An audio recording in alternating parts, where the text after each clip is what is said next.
All right, guys, this is replacement on a 2008 Nissan Sentra. These are the subframe bushings.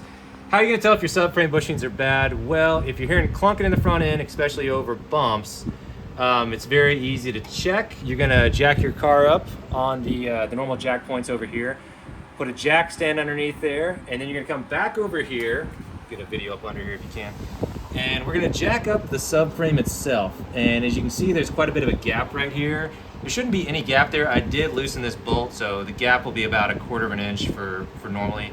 And the way to do this right is you're supposed to drop the entire subframe and the bushings are on the top. However, we discovered a pretty quick fix that took all of the noise out of it, and it seems to be pretty permanent. What we have here is solid core rubber tubing. I'll put the link in the description below for that. It's 1/2 inch. You're gonna need to cut a 5-inch section of this out, which you already have right here. I already took it out, so this has already been in there and taken out. See, it's held up pretty well.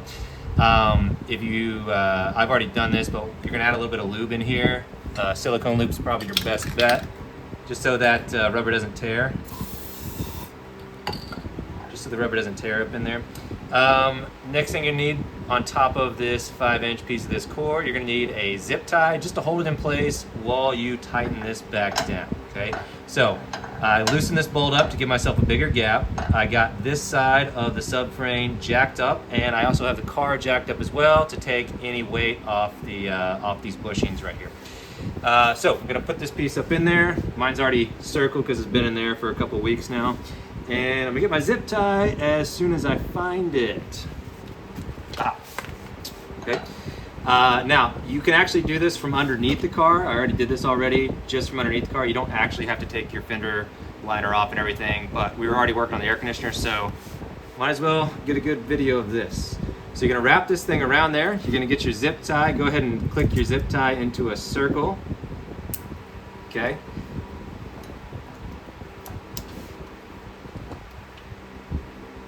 You're gonna force the rubber into a donut as well.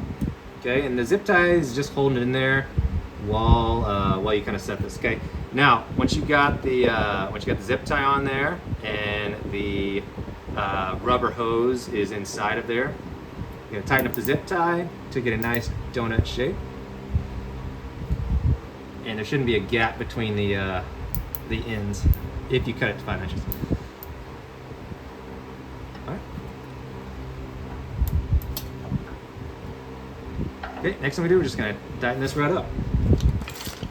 It's an 18.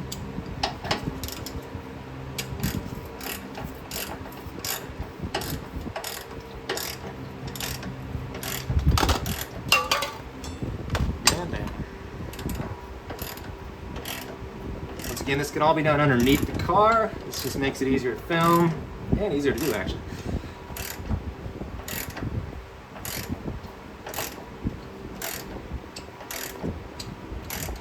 I got it tight. I'm gonna go ahead and try to tighten my zip tie up a little more. All right, and then we're just gonna send it home.